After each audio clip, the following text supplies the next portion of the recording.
Presenta Jetour. Un SUV a otra altura en diseño, en confort y en tecnología. Ingresa en jetour.com.uy y conocelos. Jetour. Drive your future.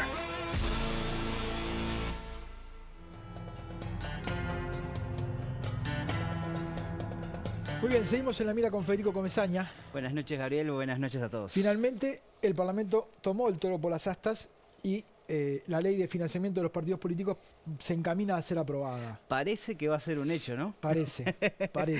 Sí, primero que nada, el concepto general es que aplausos y algún tirón de orejas, en el sentido de esto realmente es un cambio significativo en algo que desde hace tiempo conversábamos en este espacio, era un debe muy grande que tenía la política uruguaya.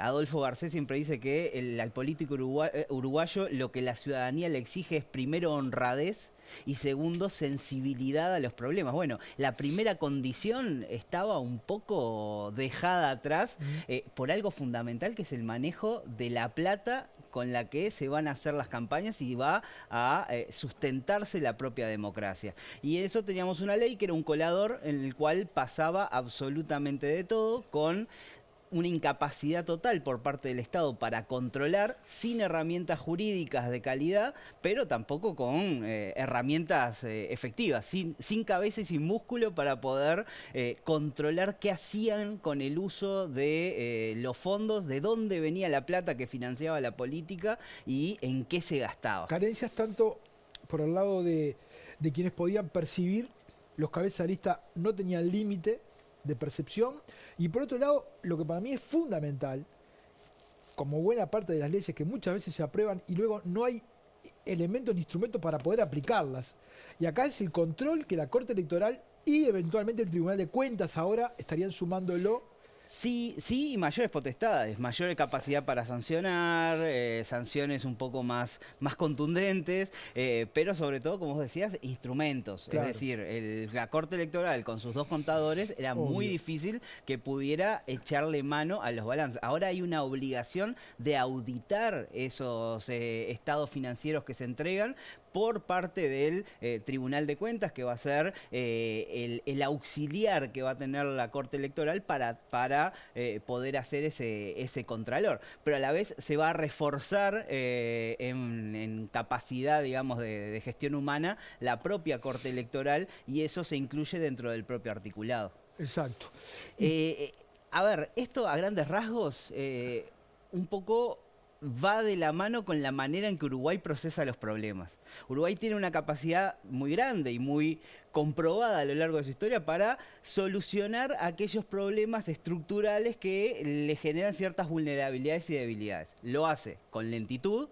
Este es un proyecto que inicia en 2016 como un cambio a una reforma de 2009 y lo hace a la vez siempre corriendo un poco de atrás a las urgencias. Y si vemos que los procesos por los cuales se durmió y se fue despertando este proceso, y bueno, sí, está muy atado sobre todo a los sucesos de los últimos meses en los cuales Gracias, Marcet. La aparición de un narco metido en procesos públicos de dudosa legitimidad empieza a encender alertas que, si bien todavía no hay nada que vincule directamente una cosa con la otra en términos de corrupción, sí es cierto que llama la atención dejar abierta la puerta y las vulnerabilidades enormes que hay. Es como el pueblo del interior donde al vecino le empezaron a robar y demás, y bueno, y empieza a poner rejas, empieza por lo menos a cerrar de noche la puerta con llave. Está bien.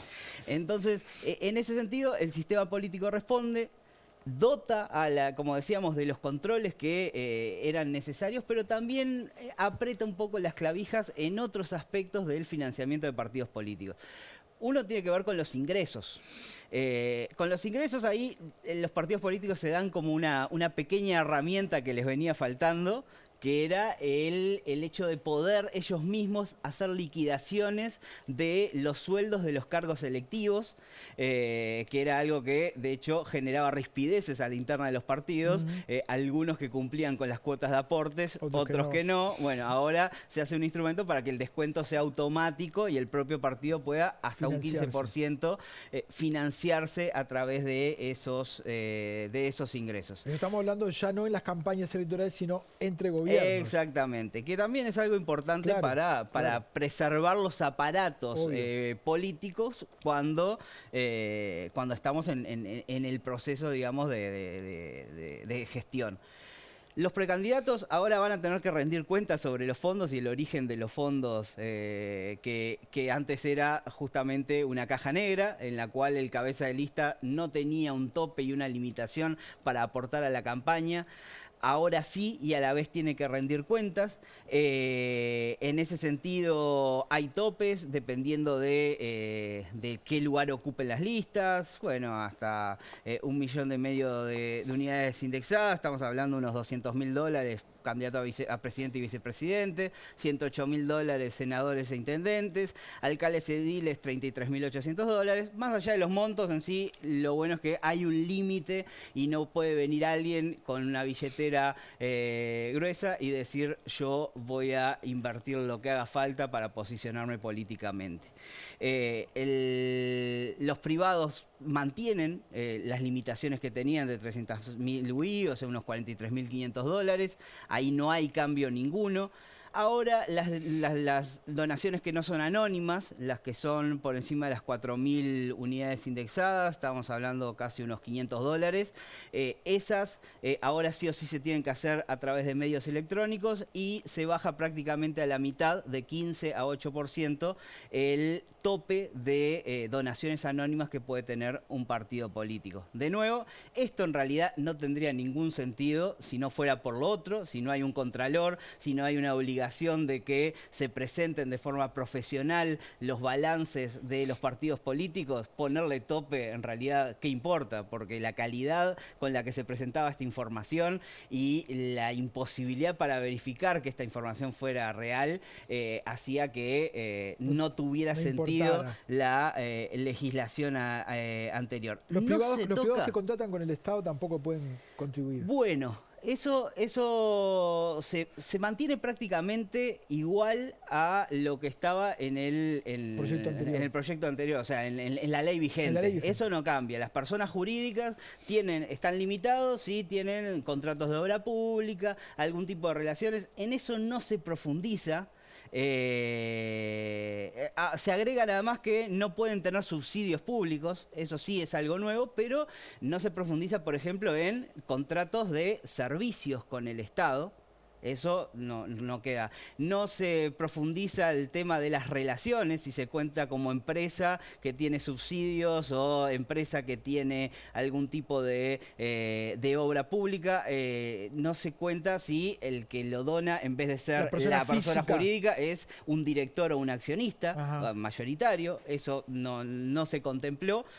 Y no se contempló algo que el Frente Amplio pedía en un principio, que es que las personas jurídicas no pudieran donar a las campañas electorales. Eso es una cuestión tanto de principio como también de estrategia, porque de hecho el Frente Amplio es el que tiene menor porcentaje de donaciones de empresas privadas sobre el total, con lo cual también había una cuestión de principios, también una cuestión estrategia. Pero en general, trancar un proyecto por ese aspecto, cuando en Uruguay las donaciones de empresas no superan el 10%, de hecho en la campaña 2014, que tenía datos acá, estamos hablando que era menos de un 5% del total de los ingresos de los partidos, no tenía sentido limitar por ese lado. En cuanto a los ingresos, bueno, por ese lado. Y por los gastos, mantenemos la misma lógica de decir, pueden gastar en lo que quieran, pero acotado en el tiempo. La cota que se le pone en Uruguay, sobre todo, tiene que ver con los tiempos. En eso no cambia respecto a los tiempos que se establecen allá en el año 98, que es 30 días antes se puede empezar con los avisos de propaganda electoral, 30 días antes de las elecciones, 15 días antes del balotaje. Se restringe nada más un poco para las elecciones internas, que pasa de 30 a 15 días, pero es un cambio mínimo. ¿El balotaje son 15 días? Exacto, y el balotaje también son 15 días, ya era de 15 y la ley lo mantiene. O sea, solamente 30 la primaria. Exactamente. La primera Lo que cambia, sí, es el alcance que tiene la veda. Y acá establece para los 3 meses anteriores al organismo, que de hecho es algo que todavía estaba en discusión cuando estamos grabando ahora este programa, y eso puede haber alguna novedad a última hora del martes, es el tema de extender la veda a la publicidad del Estado, de los organismos del Estado, hasta 3 meses antes de los comicios. Es algo que el Partido Nacional no quería, los canales, sobre todo abiertos, tampoco querían que se llevara, hablaban de los riesgos, sobre todo bueno, porque es importante la pauta oficial, sobre todo también para los medios del interior. Entonces, esto era un tema que todavía estaba en discusión, pero el proyecto que habían acordado el Frente Amplio con Partido Colorado y Partido Independiente incluía esta restricción, con el objetivo de que no se intentara, digamos, hacer proselitismo o impulsar campañas a través de organismos públicos. La gran discusión que hay acá hoy en día pasa por esto, pasa sobre todo también por el tema de los minutos gratuitos en televisión. Lo que llama la atención, y acá va sobre todo el principal tirón de orejas para el sistema político, es que se está concentrando la discusión en algo que es fundamental para la campaña política y para la opinión pública, si estuviéramos en los años 90 o principios de los 2000. Es decir, estamos concentrando hoy la discusión en torno al financiamiento de los partidos políticos en las campañas televisivas. Los medios tradicionales. De medios tradicionales.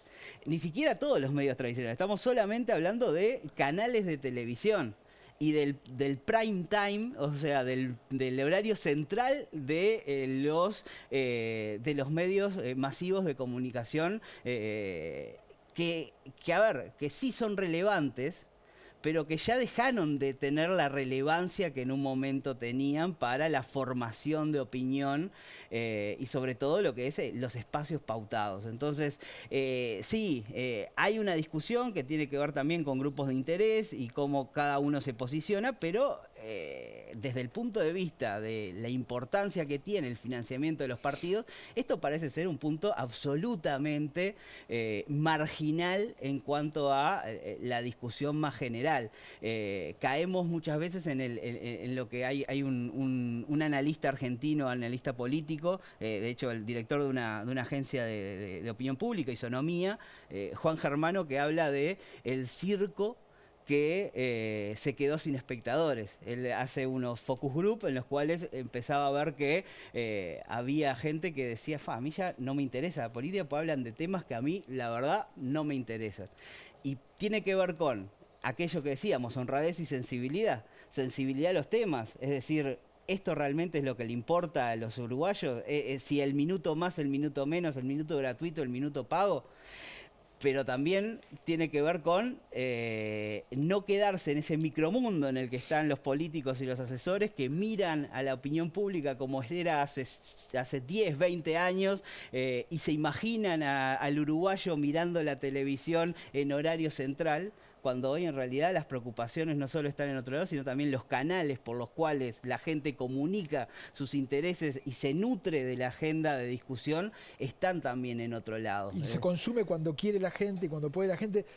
Hay que ver cómo se regulan también la internet, ¿no? Porque la web, ¿cómo haces para regular? No aparece en el proyecto, no aparece ni mencionada, ni restringida, ni liberada. Porque también es ingobernable. ¿Cómo haces para que no perdure la publicidad en sitios web 24 horas antes de la elección? Entonces, este proyecto repara muchos de los agujeros que tenía el otro, deja quizás alguno abierto, pero también es cierto, concentra las energías y la atención en algunos temas que escapan al interés y la sensibilidad de los uruguayos.